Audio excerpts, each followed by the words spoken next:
할렐루야. 오늘도 말씀을 통해 하나님의 크신 은혜가 여러분 모두에게 함께 하시기를 주의 이름으로 축원드립니다. 오늘이 선교주일입니다. 여러분들은 지상 최대의 명령이라고 하는 이 선교에 대해서 어떤 생각을 갖고 계십니까? 저 먹고 살기에 바쁘고 분주해서 주님께서 승천하시기 전에 우리에게 주신 이 최대의 사명을 여러분 어떻게 감당하고 계십니까? 우리는 사랑에 빚진 자들로서 우리가 어떻게 이 사랑의 빚을 갚아야 될 것인지 그것을 우리는 늘 되새겨야 될 것입니다. 오늘 저는 예수님의 전략이라고 하는 제목으로 이렇게 말씀을 나누고자 합니다. 1900년대 20세기 초반에 전 세계적으로 부흥의 불길이 번져 나갔습니다. 예컨대 영국의 웨일즈에서 영적인 큰 부흥의 운동이 일어났고 또 그 여파로 우리나라에서도 1907년에 평양의 대부흥운동이 일어나게 되었습니다. 그런데 이런 영적인 대부흥운동의 배경에는 커다란 어떤 수많은 사람들의 이렇게 집단적인 이런 헌신이 있었다기보다는 그 커다란 영적 운동의 배후에는 한 알에 썩어져가는 미랄이 된 그런 소수의 하나님의 사람들이 그 배후에 있다는 사실입니다. 예수님의 전략은 바로 그것입니다. 비록 적은 수이지만 정의 병사를 앞세워서 이 세상을 하나님의 나라로 화하게 하는 것, 이것이 바로 예수님이 가지신 전략입니다. 예컨대 남미의 에콰도르라는 나라가 있습니다. 영어로 이쿠에이터라는 말이 적도죠. 그래서 적도라는 말을 국호로 사용하고 있는 나라가 에콰도르입니다. 스페니쉬로 이쿠에이터라는 단어가 에콰도르가 된 것입니다. 그 에콰도르의 인디언인 아우카 부족에게 선교하러 갔다가 순교를 당한 짐 엘리어트 같은 사람, 우리가 여러 차례 그분에 대한 이야기는 들었습니다. 인류대학을 나왔습니다. 우수한 성적으로 졸업했습니다. 그저 자기의 일상적이고 평범한 삶의 자리에 그렇게 살아갔더라면 얼마든지 호의호식하면서 부를 누리며 살 수 있는 그런 훌륭한 청년이었습니다. 남미의 미전도 종족, 미개한 그런 인디언 부족들에게 복음을 전해야 되겠다는 그 일념으로 그의 가슴은 활화산처럼 타올랐습니다. 그래서 친구들과 함께, 동료들과 함께 경비행기를 타고 남미의 밀림을 이렇게 돌아다니다가 결국 에콰도르의 한 부족, 아우카 부족을 발견하고 그곳에 착륙을 했습니다. 그렇지만 착륙한 그들은 아무 일도 하지 못하고 바로 그들에 의해서 창에 찔려서 모두가 죽고 말았습니다.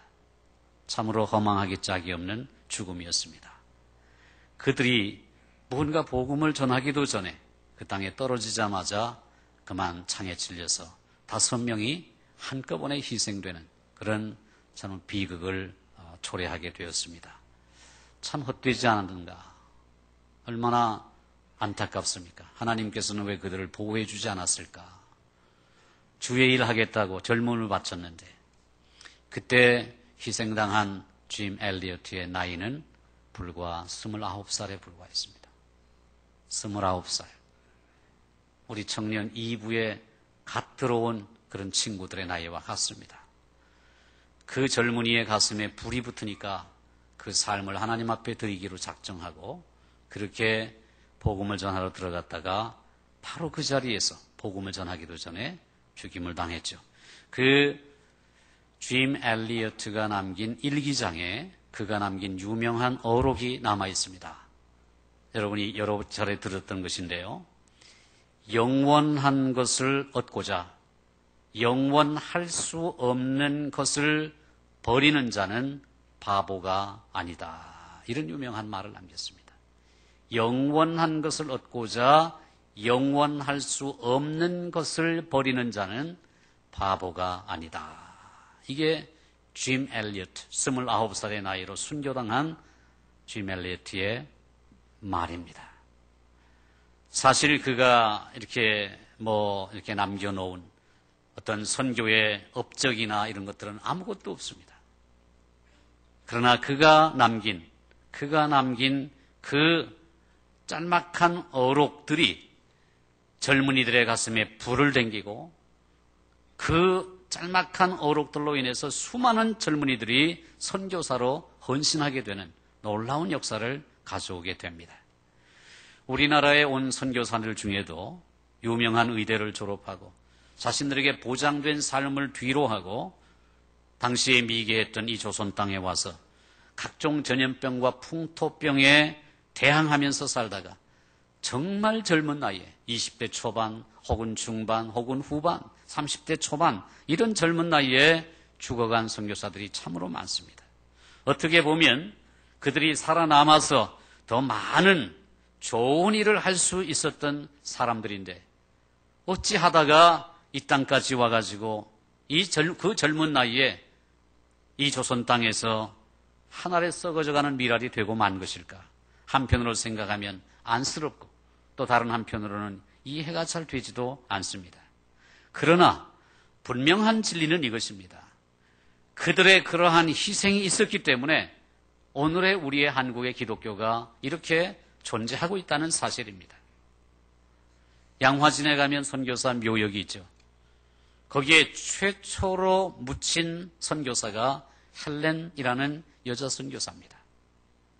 그는 알렌 선교사가 세운 최초의 근대식 병원이라고 하는 광해원의 2대 원장으로 부임을 합니다. 알렌의 뒤를 이어서 고종의 시의 역할도 하고 그렇게 이 나라를 위해서 헌신하다가 결국 전염병에 걸려서 죽고 맙니다. 그의 나이 34세. 참으로 아까운 나이입니다. 유명한 의대를 졸업하고 고종 황제의 시의 역할을 하던 그 헬렌 여자 선교사, 그 선교사가 34살의 그 젊은 나이에 이 이국 땅에서 목숨을 잃은 것입니다. 우리나라에 들어와서 최초로 순교했다고 하는 개신교 순교자는 토마스 선교사라고 알려져 있습니다. 물론 그가 선교 활동을 한 것도 아닙니다.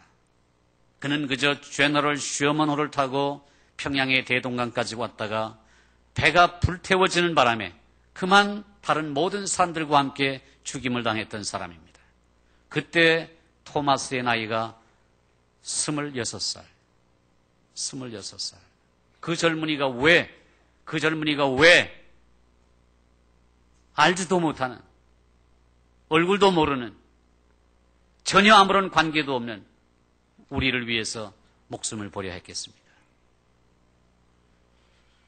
그가 죽기 전에 불타는 배 위에서 강가에 모여있는 사람들을 향해서 던져준 한문 성경책들, 그 책이 돌고 돌아서 많은 사람들이 복음을 받게 되고 후에 들어온 선교사들에 의해서 평양의 최초의 교회인 널다리 교회가 생기게 됩니다. 그리고 그 교회는 우리가 잘 아는 평양의 장대현 교회로 발전하게 되고 그 장대현 교회는 평양 대부흥운동의 발원지가 됩니다. 개신교 최초의 선교사 중에 한 사람이었던 언더우드 선교사는 몇 살 때 우리나라에 온지 아십니까? 경신학교 연희 전문대학을 세워서 이 땅 가운데 복음을 전했던 그 젊은 선교사 25살입니다. 25살. 그 젊은 나이에 무엇이 그를 이 땅까지 오게 만들었습니까? 우리는 언더우드 선교사의 기도를 여전히 기억합니다. 주님, 우리가 지금은 황무지 위에 맨손으로 서 있는 것 같사오나 이곳이 머지않아 하나님의 은총의 땅이 되리라는 것을 믿습니다. 주님, 오직 제 믿음을 굳건하게 붙잡아 주시옵소서. 이것이 언더우드 선교사의 기도입니다.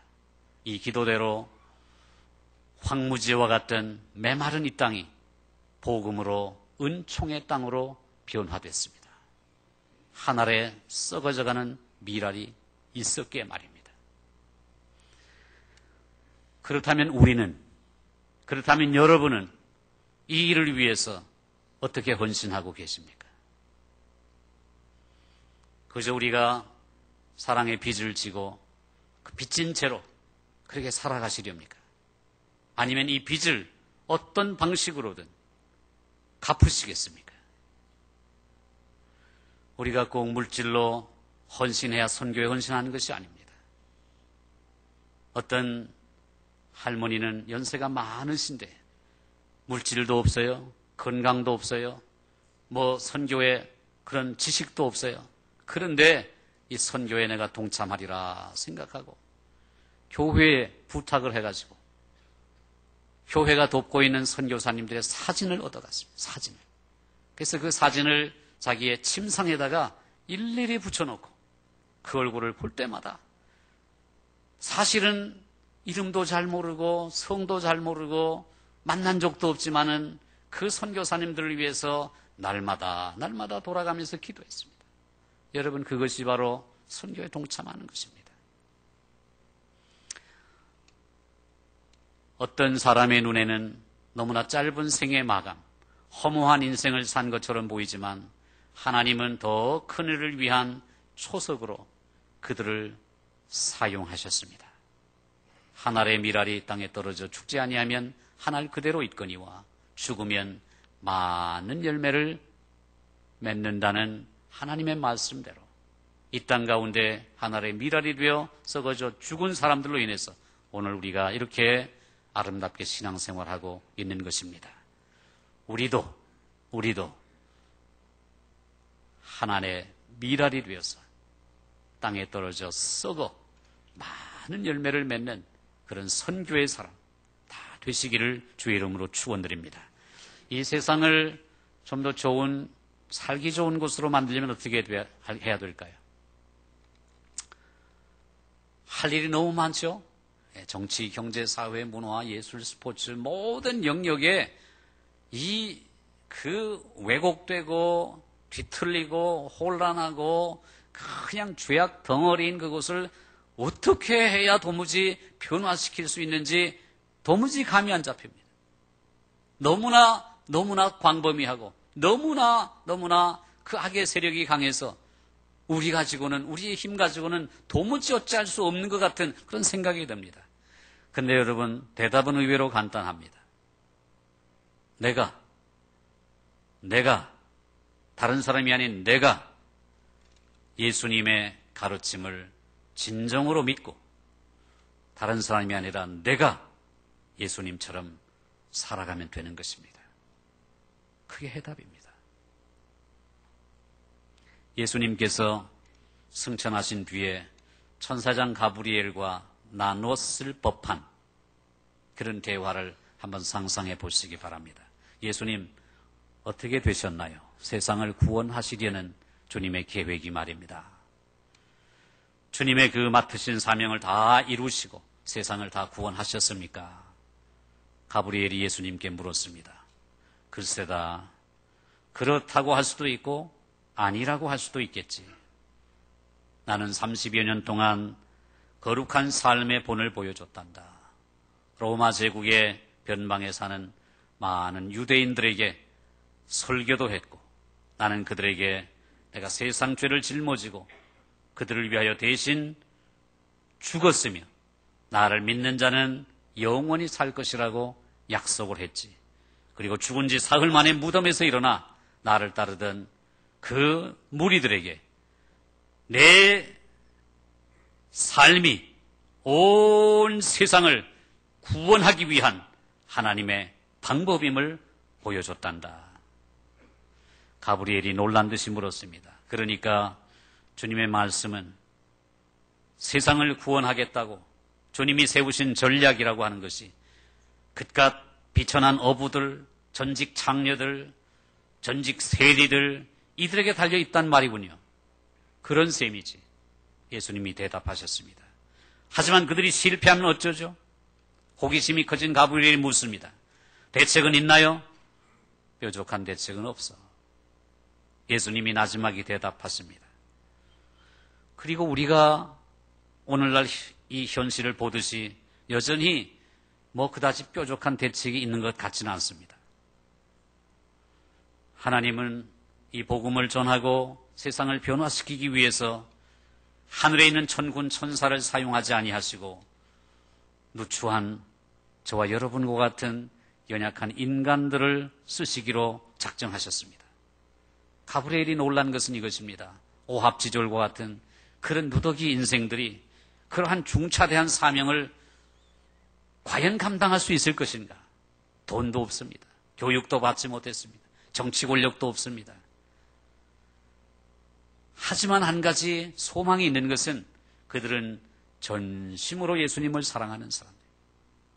예수님만이 세상 모든 사람들을 위한 참된 길이요, 참된 진리요, 참된 생명이라는 사실을 알았기 때문에 비록 소수의 그리스도인들이지만 그들은 큰 풍랑 앞에서도 굶주린 사자의 위협 앞에서도 복음을 선포하고 삶으로 그 복음을 증거해 보여주었습니다.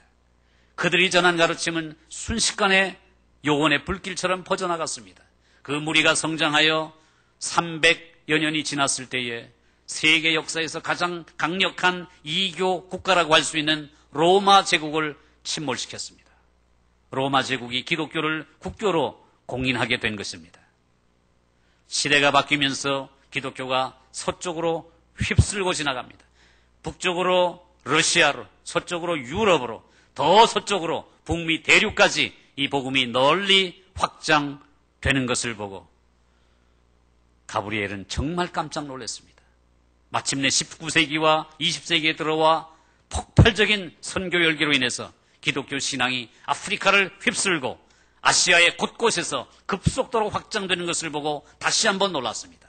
다락방에 모여있던 120여 명의 제자들이 이제는 전 세계에 거의 23억이나 되는 수많은 그리스도인들로 확장되었습니다. 얼마나 놀라운 사실입니까? 주님은 그다지 많은 사람을 필요하지 않습니다. 오늘 본문에 나오듯이 예수님을 사랑하는 예수님의 제자들 몇 명, 그리고 예수님의 어머니 몇 명의 여인들, 그리고 예수님을 처음에는 믿지 아니하다가 예수님의 죽으심과 부활 사건을 보고 나중에 믿게 된 예수님의 아우들, 이들이 모여서 오로지 기도에 전념하고 힘쓰고 성령의 충만함을 사모할 때에 그 120여 명의 제자들을 통해서 하나님은 이 놀라운 역사를 이루신 것입니다. 오늘 예수님은 이 세계 복음화를 위해서 전략을 세우셨는데 그 전략이 무엇이냐면 이 120명을 모으고 있는 것입니다. 1200명 아닙니다. 12000명 아닙니다. 12만 명, 120만 명 아닙니다. 수십억 아닙니다. 헌신된 소수의 정예부대, 기도원의 300용사와 같이 120명의 헌신된 예수님처럼 살아가는 이 소수의 정예병사를 주님이 지금도 찾고 계십니다.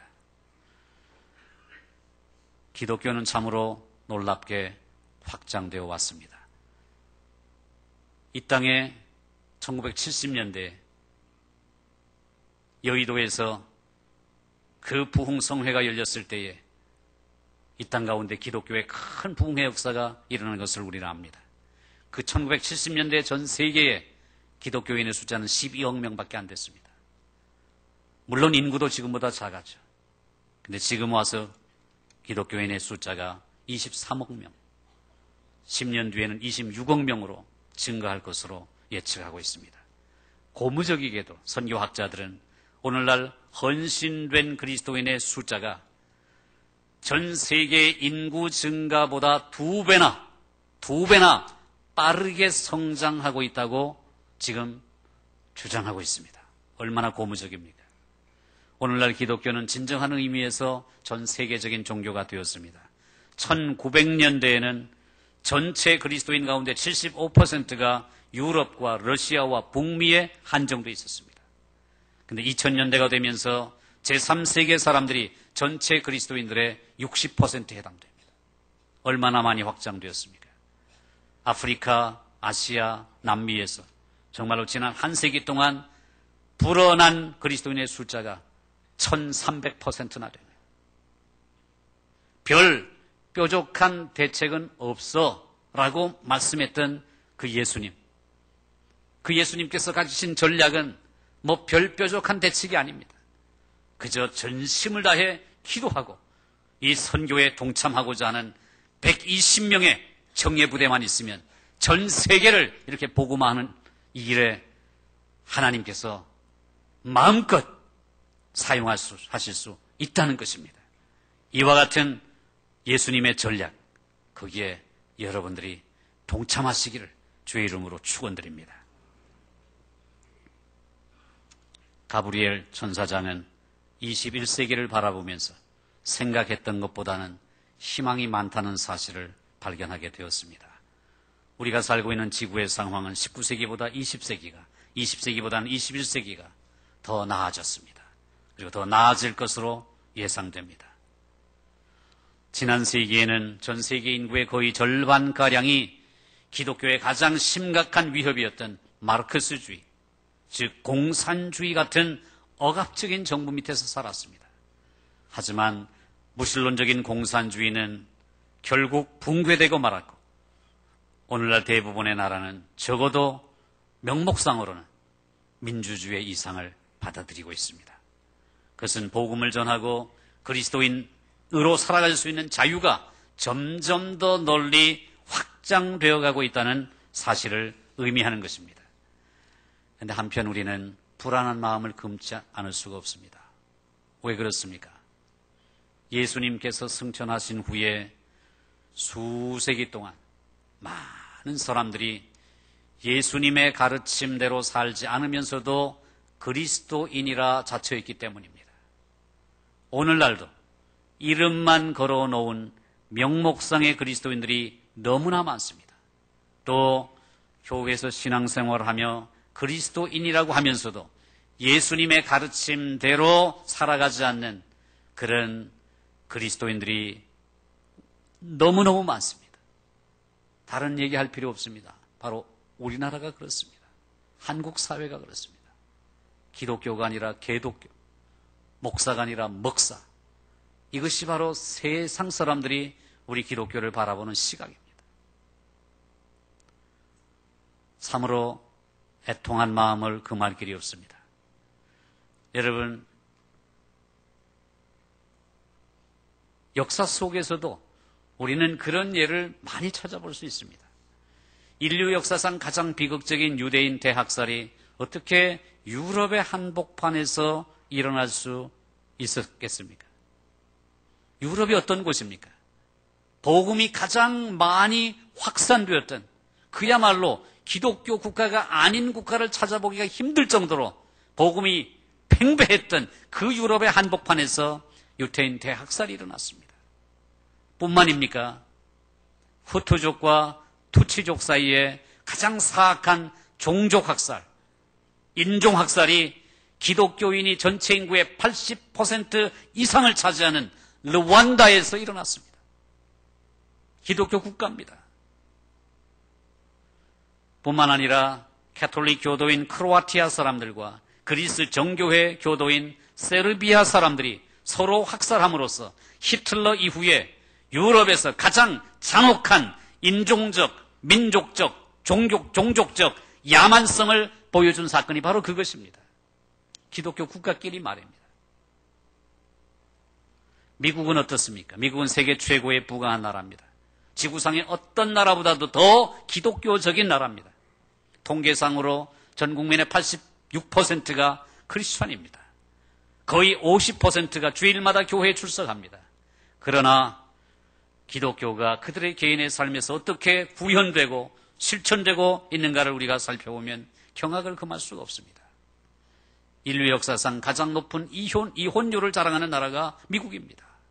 가장 많은 마약, 가장 많은 폭력, 가장 많은 음란, 죄수들의 숫자가 인구 대비 세계 최고의 나라가 미국입니다.